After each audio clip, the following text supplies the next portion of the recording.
ಆತ್ಮೀಯ H16 news ಅರ್ಥಾತ್ ಹೇ ಸೀತಾರಾಮಗೆ ಸ್ವಾಗತ. ನಾನು ನಿಮ್ಮವ MI ಅಥವಾ ಮಲ್ಲಪ್ಪ ಜೋತಾವಾರ್. ಆದ್ಮೇಲೆ ಈಗ ತಾವು ದಿನ ಸುದ್ದಿಗಳನ್ನ ಅದರ ಜೊತೆಗೆ ವಿಶೇಷತೆಗಳನ್ನ ನೋಡ್ತಾ ಹೋಗಿ ವಿಶೇಷ ಈ ಮೊದಲನೇ ಸುದ್ದಿಯನ್ನು ನೋಡಿ.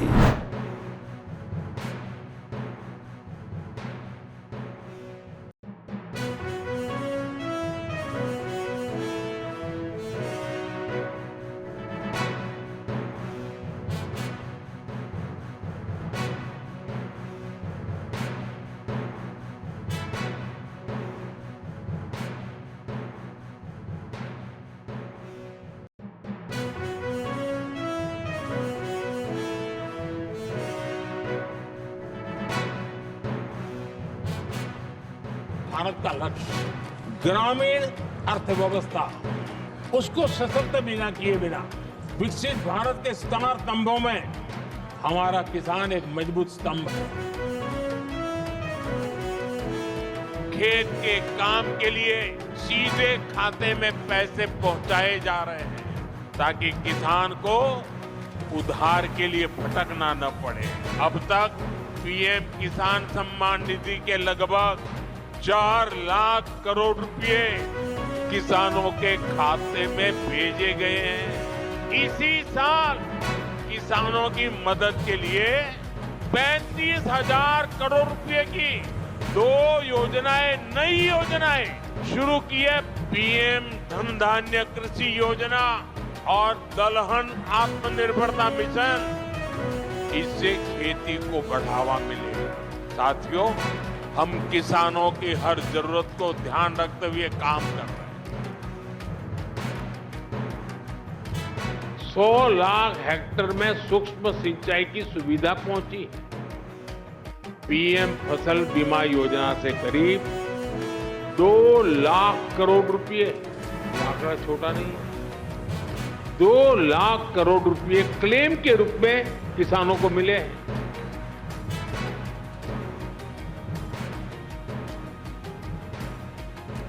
आज एक किसान सॉइल हेल्थ कार्ड की मदद से ये जान सकता है कि उसे क्या उगाना है. वो सोलर पावर की मदद से पंप चलाता है.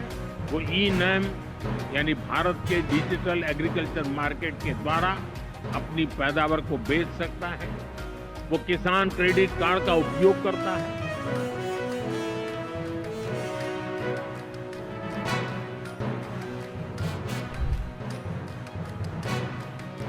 भारत मिलेट का दुनिया का सबसे बड़ा प्रोड्यूसर है, जिन्हें दुनिया सुपर फूड कहती है, और उसे हमने श्री अन्न की पहचान दी. भारत के अलग अलग super food global nutrition problem को एड्रेस करने में बड़ी भूमिका निभा सकते.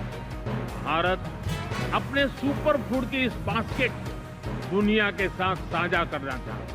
हमने नेशनल मिशन और नेचुरल फार्मिंग शुरू की. आज लाखों किसान इससे जुड़ चुके हैं. बीते कुछ सालों में देश में 10,000 किसान उत्पाद संघ FPO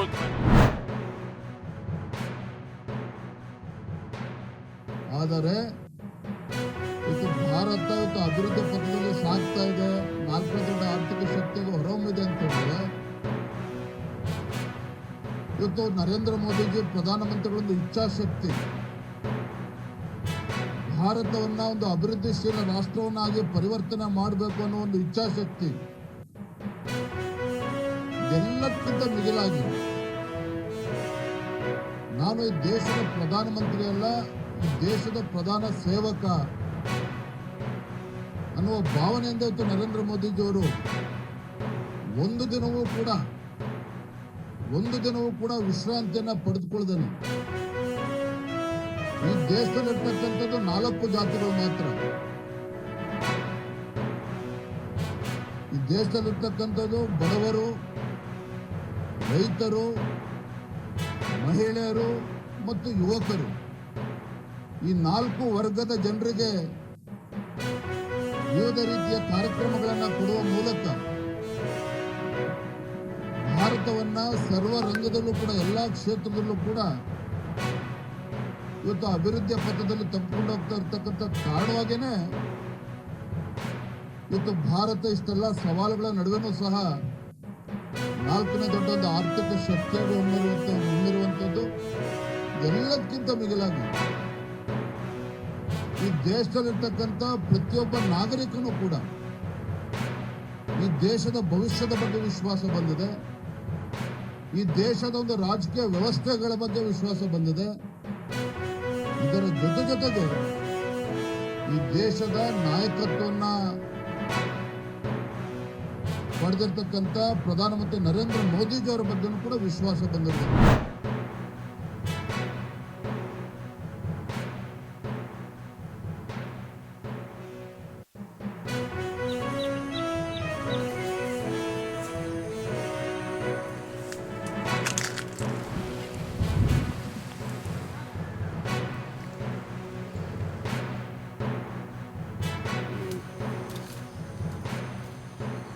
చూడండి మల్లిక చూడరాడు ఓకే మల్లిక అది ఓకే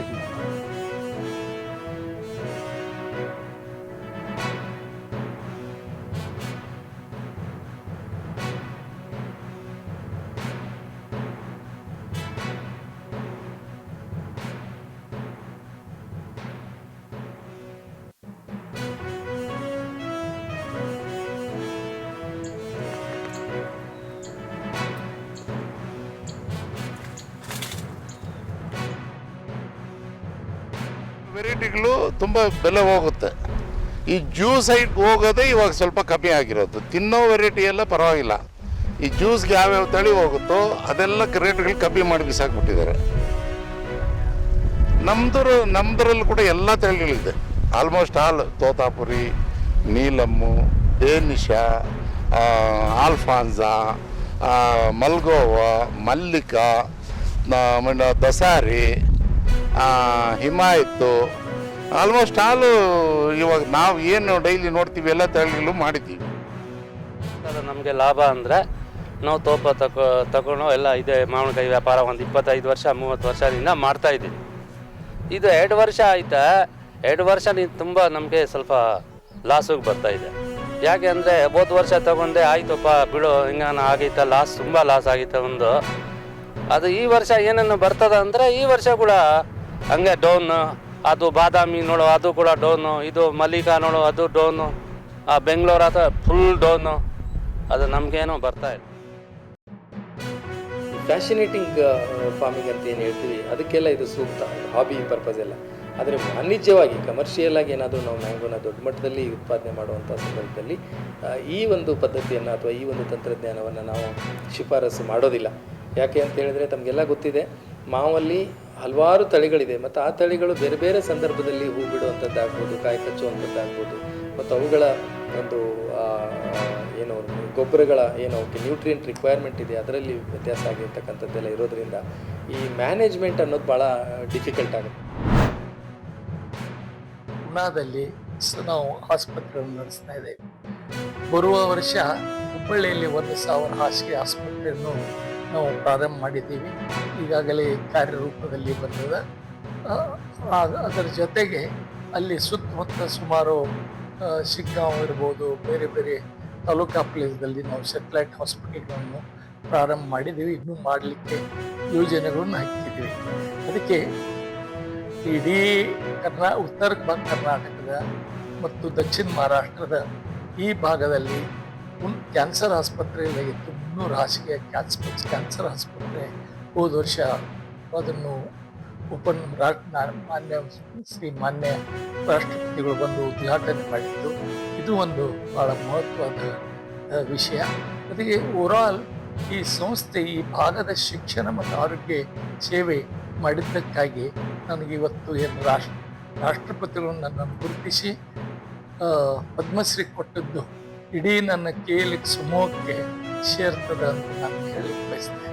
ತಾವೆಲ್ಲ ಇಲ್ಲಿವರೆಗೆ ಸುದ್ದಿಗಳನ್ನು ನೋಡಿದಿರಿ, ಜೊತೆಗೆ ವಿಶೇಷ ಘಟನೆಗಳನ್ನು ಸಹ ನೋಡಿದಿರಿ. ಅದು ನಿಮಗೇನು ಅನ್ನಿಸ್ತು? ನಿಮಗೆ ಲೈಕ್ ಮಾಡಿರಿ, ಶೇರ್ ಮಾಡಿರಿ, ಕಾಮೆಂಟ್ ಮಾಡಿರಿ, ಜೊತೆಗೆ ಸಬ್ಸ್ಕ್ರೈಬ್ ನಿಲ್ಲಿಸ್ಬೇಡ್ರಿ. H16 ನ್ಯೂಸ್ ಅರ್ಥಾತ್ ಸಿದ್ದರಾಮಯ್ಯ ಸತ್ಯದ ಕೈಗನ್ನಡಿ ವಂದನೆಗಳು.